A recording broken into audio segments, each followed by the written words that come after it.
ದುಬೈನ international ಸ್ಟೇಡಿಯಂನಲ್ಲಿ high voltage ಕಾದಾಟ ನಡೀತಾ ಇದೆ.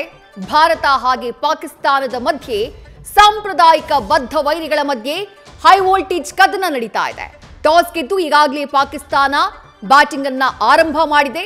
ನಿಧಾನಗತಿಯ ಆಟವನ್ನ ಆಡ್ತಾ ಇದೆ ಪಾಕಿಸ್ತಾನ. ಬಾಬರ್ ಆಜಮ್ ಮತ್ತು ಇಮಾಮ್ ಉಲ್ ಹಕ್ ಕ್ರೀಸ್ನ ಕಾಯ್ದುಕೊಂಡಿದ್ದಾರೆ. ಇದುವರೆಗೂ ಯಾವುದೇ ವಿಕೆಟ್ ಹೋಗಿಲ್ಲ. ಹೀಗಾಗಿ ಭಾರತೀಯ ಕ್ರಿಕೆಟ್ ಅಭಿಮಾನಿಗಳು ಬಹಳ ನಿರೀಕ್ಷೆಯಿಂದ ಕುತೂಹಲದಿಂದ ಕಾಯ್ತಿದ್ದಾರೆ. ಪಾಕ್ ಬ್ಯಾಟರ್ಸ್ನ ಕಟ್ಟಿ ಹಾಕೋಕೆ ಟೀಂ ಇಂಡಿಯಾ ಪ್ರಯತ್ನವನ್ನ ಪಡ್ತಾ ಇದೆ.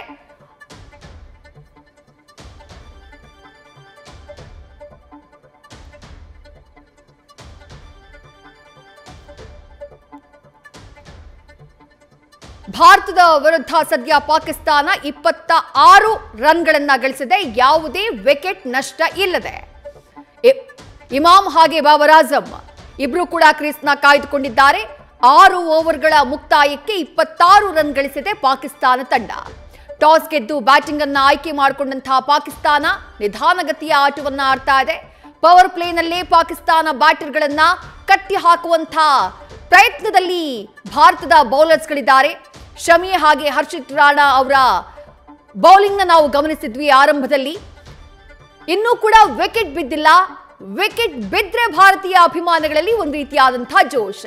ಆದ್ರೆ ಇದುವರೆಗೂ ಕೂಡ ಸಂಘಟಿತ ಆಟವನ್ನ ಆಡ್ತಾ ಇರುವಂತಹ ಪಾಕಿಸ್ತಾನ ತಂಡದ ಇಬ್ಬರು ಬ್ಯಾಟ್ಸ್ಮನ್ ಬಾಬರ್ ಆಜಮ್ ಹಾಗೆ ಇಮಾಮ್ ಇಬ್ಬರ ಮೇಲೆ ಪಾಕಿಸ್ತಾನ ಕೂಡ ಸಾಕಷ್ಟು ನಿರೀಕ್ಷೆಯನ್ನ ಇಟ್ಕೊಂಡಿದೆ. ಸದ್ಯ ಮ್ಯಾಚ್ ಮುಂದುವರೆದಿದೆ. 6 ಓವರ್ಗಳ ಮುಕ್ತಾಯಕ್ಕೆ 26 ರನ್ಗಳನ್ನ ಗಳಿಸಿದೆ ಪಾಕಿಸ್ತಾನ. ನ್ಯೂಸ್ ಫಸ್ಟ್ ನಿರ್ಭೀತಿಯಿಂದ ನಿಮ್ಮ ಪರವಾಗಿ.